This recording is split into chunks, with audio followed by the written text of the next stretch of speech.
जी bacterial ma'am. Growth curve जो है ना, इसको माइक्रोबियल ग्रोथ काइनेटिक्स भी बोलते हैं। ठीक है, चलें फिर हम स्टार्ट करते हैं। आज जो है ना, हम पढ़ते हैं बैक्टीरियल ग्रोथ कर्व या माइक्रोबियल ग्रोथ काइनेटिक्स। तो इसकी आपको पहले शायद आइडिया हो, लेकिन बच्चे बच्चे भूल जाते हैं, शायद मैंने बताया था पहले भी। अच्छा, during the typical bacterial growth growth cycle जो है उनका, bacterial cell divide by binary fission and their mass and number increase an exponential manner. Bacterial growth in culture can be separated into at least 4 distinct phases. हाँ जी, अब इसकी 4 distinct phases हैं। अब जो है ना, आपको पता है बैक्टीरिया जो है, कुछ बच्चों को तो बायोलॉजी आपने एफएससी में पढ़ रखी है, आपको ये पता है कि बैक्टीरिया जो है ये प्रोकैरियोट्स हैं। ठीक है, और इनमें जो है ना, यूकैरियोट्स की तरह ग्रोथ के पैटर्न नहीं होते हैं। लाइक माइटोसिस मियोसिस के थ्रू जो है सेल डिवीजन नहीं होती। इनमें बाइनरी फिशन के थ्रू जो है वो सेल डिवाइड करता है। और बाइनरी बाई बाई आप उसको देखें तो इससे मतलब है टू, इसमें सेल डिवाइड हो जाता है टू में। इसमें सिंपल सा मेथड है कि जो बैक्टीरिया हैं, इनमें यह है कि डीएनए रेप्लिकेट करता है पहले, फिर जो सेल जो है ना उसका साइटोप्लाज्म जो है वो सेंटर में ना क्लेफ्ट सा, वहां पे डिप्रेशन सा प्रोड्यूस होता है, और जो सेल है वो डिवाइड हो जाता है इनटू 2 पार्ट्स में। तो ये सिंपल मेथड है बैक्टीरिया में डिवीजन का, सेल डिवीजन का, ग्रोथ का। ठीक है, और बैक्टीरिया में ये है कि जो है ना, साइज इंक्रीज नहीं होता ग्रोथ के थ्रू। जो उनकी ग्रोथ होती है ना, उसमें साइज इंक्रीज नहीं होता, नंबर ऑफ सेल्स जो हैं वो बढ़ते हैं। ये आपने याद रखना है। और इनमें जो ग्रोथ होती है ना, इसमें एक्सपोनेंशियल मैनर में होती है। अब आप लोगों को ये इसमें लॉगरिथमिक जो है ना, जो है ना, इंक्रीज इन साइज होता है। एक्सपोनेंशियल मैनर क्या है कि डबलिंग, उनका डबल नंबर हो जाता है, यानी 1 से 2, 2 से 4, आगे से आगे, इस तरह से डबल होते जाते हैं उनके नंबर जो है। ठीक है, अब ये थोड़ा सा बाइनरी फिशन का बताया हुआ है कि बाइनरी फिशन इन प्रोकैरियोट्स में किस तरह से होती है। ये देखिए, सिंपल सा सेल है, सिंगल सेल है। और आपको पता ही होगा कि प्रोकैरियोट जो है एक सेल पे मुश्तमिल जो है ऑर्गेनिज्म है। अब इनमें क्या हुआ कि जो सर्कुलर सा डीएनए है, ये इनका सिंपल सा सेल है, सिंगल सेल सेल्ड ऑर्गेनिजम्स हैं। और इनका बाद में जो डीएनए जो है रेप्लिकेट हुआ, डीएनए की रेप्लिकेशन हुई, तो देखें जो साइटोप्लाज्म है, ये सेंटर से यहाँ से ना डिप्रेशन से प्रोड्यूस हुआ, और यहाँ से 2 सेल्स जो है वो उनकी प्रोडक्शन होगी, और फिर बाद में उसी तरह से उनका सर्कुलर डीएनए जो अरेंज हो गया। ठीक है, ये इस तरह से सिंपल तरीका है इनकी ग्रोथ का। ये जस्ट आपको बताने के लिए है कि आप लोगों को कि जो बैक्टीरिया है ये प्रोकैरियोट्स हैं, और इनमें कैसे ग्रोथ होती है, सेल डिवीजन कैसे होती है। ठीक है, अच्छा, अब इसकी जो ग्रोथ की फेजेस है ना, अगर हम उसको ग्रोथ काइनेटिक्स या कर्व के लिहाज से देखा जाए ना, तो इसकी 4 डिस्टिंक्ट फेजेस हैं।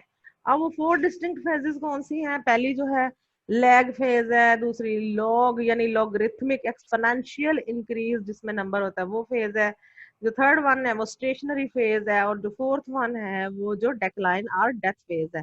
अब लैग फेज में क्या होता है? This is period of intense physiologic adjustment involving the induction of new enzymes, ठीक है, and the synthesis and assembly of ribosomes.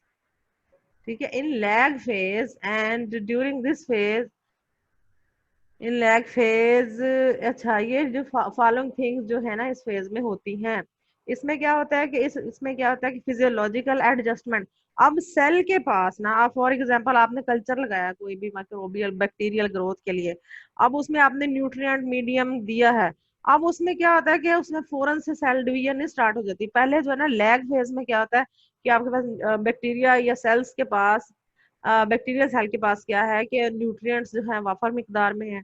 अब उसने क्या करना है कि पहले आपको अपने आप को एडजस्टमेंट करना है, उसके लिहाज से मुताबिक बनाना है कि किस तरह से ग्रोथ करनी है, न्यूट्रिएंट अपटेक कैसे करनी है, कितनी करनी है, डिफरेंट एंजाइम्स जो है वो किस तरह सिंथेसिस होनी है, प्रोटीन सिंथेसिस और राइबोसोम वो असेंबली जो है ना, ये प्रोटीन सिंथेसिस में ही होती है। ठीक है, अच्छा, फिर उसमें उसकी मेटाबॉलिक प्रोसेसेस जो इंक्रीज होते हैं, फिर एडेप्टेशन है कि वो जो है ना उस कल्चरल मीडिया या जो भी उसको न्यू एनवायरनमेंट मिली है उसके अकॉर्डिंग उसने डिफरेंट अपनी जो एक्टिविटीज हैं वो बहाल मेटाबॉलिक प्रोसेसेस करने हैं, न्यूट्रिएंट की अपटेक करनी है। और ये सारा करने के बाद जो है नेक्स्ट फेज में जो है, अच्छा ये अभी चल रही है, ठीक है। अच्छा इसमें the length of lag phase जो है ना, अब इसकी बताया कि अब जो लैग फेज है जिसमें अब जो है न्यूट्रिएंट पड़े हुए हैं, बैक्टीरिया न्यूट्रिएंट की अपटेक कर रहा है, सेल साइज इंक्रीज हो रहा है, मैस इंक्रीज हो रहा है, ठीक है। अच्छा अब उसमें एनवायरमेंटल जो है वो जो जो नया कल्चर है उसमें एडेप्टेशन उसने कर ली, फिजियोलॉजिकल प्रोसेसेस, प्रोटीन सिंथेसिस सारा कुछ कर रहा है। तो अब जो है ना उसकी जो लेंथ है इस स्टेज की या इस फेज की, ये डिपेंड करती है कि किस तरह का बैक्टीरिया है, टाइप ऑफ माइक्रो ऑर्गेनिज्म पे डिपेंड करती है।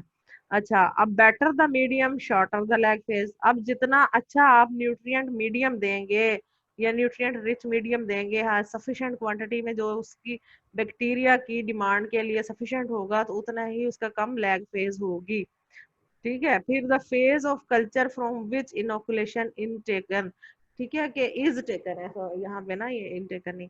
अच्छा अब इसमें द कल्चर जो है ना, अब इनोकुलेशन का आपको पता है कि जो है ना इनोकुलेशन जो है, इनोकुला हमने कहाँ से लिया है, अब वो किस कंडीशन में था, फ्रेशली जो है सेल थे उसपे या कुछ डिक्लाइन फेज में थे, ये भी डिपेंड करता है कि आपने जो फ्रेश रिफ्रेश करके जो है सेल्स लिए हैं या कुछ इतने फ्रेश नहीं थे वो कुछ सेल लिए ना, किस स्टेज पे थे जो आपने डायरेक्ट उसमें कल्चर में लिए हैं।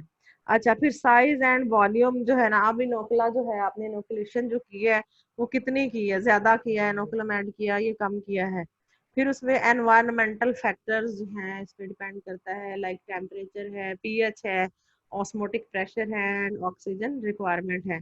और ये एनवायरमेंटल फैक्टर आपको पता है कि टेम्परेचर पे डिफरेंट बैक्टीरिया जो है ये डिफरेंट टेम्परेचर्स पे टेम्परेचर सेंसिटिव होते हैं, जैसे जो है कुछ जो है बहुत कम टेम्परेचर पे सर्वाइव करते हैं, कुछ हाई टेम्परेचर पे भी कर जाते हैं, इस तरह से ना डिफरेंट की कैटेगरीज हैं। फिर पीएच बहुत इंपॉर्टेंट है, डिफरेंट बैक्टीरिया जो है इनकी ग्रोथ जो इफेक्ट होती है डिफरेंट पीएच पे। फिर ऑस्मोटिक प्रेशर एंड ऑक्सीजन, आपको पता है जो oxygen requiring micro organism bacteria हैं उनके लिए सफिशिएंट क्वांटिटी में ऑक्सीजन होगी तो वो ग्रो करेंगे, अगर जिनको नहीं चाहिए उनकी मतलब नहीं होगी तो वो ग्रो करेंगे, ये चीज इंपॉर्टेंट है। एक लफ्ज है ऑस्मोटिक प्रेशर, अब ये वो प्रेशर है जैसे जो एक प्योर सॉल्वेंट को जब ओस्मोसिस हो रही होती है उसमें जो है ना उसमें जो है इम्प्योर होने से रोकता है।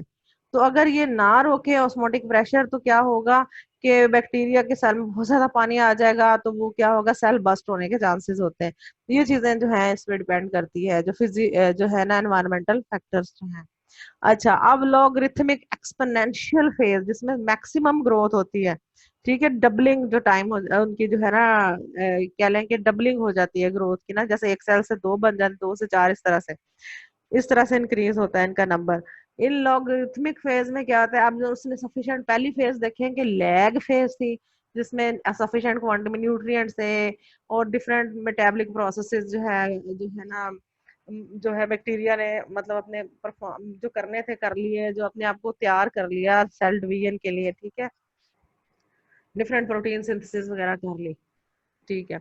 अब जो लॉगरिथमिक फेज है, in logarithmic phase the bacterial cell start dividing, अब इसमें यहाँ पे आ गए, अब जब सफिशिएंट क्वांटिटी न्यूट्रिएंट अब सेल ने डिवाइड करना शुरू कर दिया, their number increase by geometric progression, वही एक्सपोनेंशियल इंक्रीज है विद टाइम, टाइम के साथ, ठीक है। ड्यूरिंग दिस पीरियड इसमें क्या होता है bacteria have high rate of metabolism, इनमें मेटाबॉलिज्म और फास्ट हो जाती है।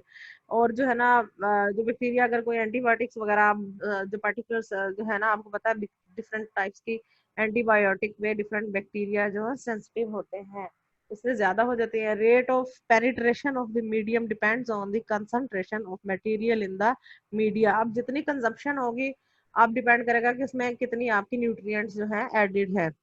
अच्छा ये मैंने दिखाया था कि एक्सपोनेंशियल इंक्रीज जो है ना इसलिए ऐड की है पिक्चर कि आपको दिखाने के लिए, देखें इस तरह से एक्सपोनेंशियल या लॉगरिथमिक इंक्रीज भी बोलते हैं स्टेज पे आगे। ये देखें पहले बैक्टीरिया का एक सेल था, एक से दो हुए, फिर दो से ये देखें चार बने और नेक्स्ट ये टू रेज टू पार इस तरह जो है टू है, थ्री है, इस तरह से बढ़ता जाएगा इनका नंबर, इस तरह से इंक्रीज होता है इनका नंबर जो है। अच्छा, अब स्टेशनरी फेज में क्या होगा? अब इसमें क्या होगा? स्टेशनरी फेज में क्या है कि मैक्सिमम ग्रोथ जो है पिछली स्टेज में एक्सपोनेंशियल जो फेज में हो चुकी है, अब स्टेशनरी, स्टेशन के नाम से ही जाहिर है कि रुक जाएगा। अब इसमें जो ग्रोथ हो रही है, जो डेथ हो रही है, सब बैलेंस में हो जाएगी। इसमें ना एग्जॉक्शन, एग्जॉस्ट का लफज एक होता है कि जो मतलब न्यूट्रिएंट की डिप्लीशन हो जाएगी, ठीक है। अच्छा, अब क्या होगा यहाँ पे कि बैलेंस हो जाएगा, इक्विलिब्रियम एस्टेब्लिश हो जाएगा। In stationary phase after some time a stage comes when rate of multiplication and death जो है ना वो इक्वल हो जाता है, इक्विलिब्रियम में आ जाते हैं। अच्छा, इसमें न्यूट्रिएंट की डेप्लीशन हो जाती है। अब कम्युलेशन of toxic products and sporulation में अकर ड्यूरिंग दिस स्टेज, ठीक है। स्पोरुलेशन के डॉर्मेंट कंडीशन में चले जाते हैं। जैसे अनफेवरेबल कंडीशंस आई तो उन्होंने अपनी ग्रोथ नहीं करनी। अच्छा, डेक्लाइन फेज पे डेथ हो जाती है। इसमें क्या होता है कि ड्यूरिंग दिस फेज पॉपुलेशन जो है कम हो जाती है। इसमें क्या होता है कि अब न्यूट्रिएंट्स ही खत्म हो गए हैं, अब खाने को खुराक ही नहीं रहेगी बैक्टीरिया के लिए। तो अब क्या होगा कि वो अपने आप को खुद ही खाना शुरू कर देंगे, ठीक है। और जो है ना उनकी डेथ होती जाएगी, और उस तरह से ये इसको डेथ फेज या डिक्लाइन फेज भी कहेंगे, ठीक है। और इसमें ना ये क्या, न्यूट्रिएंट जो है एग्जॉक्शन हो जाती है, ठीक है।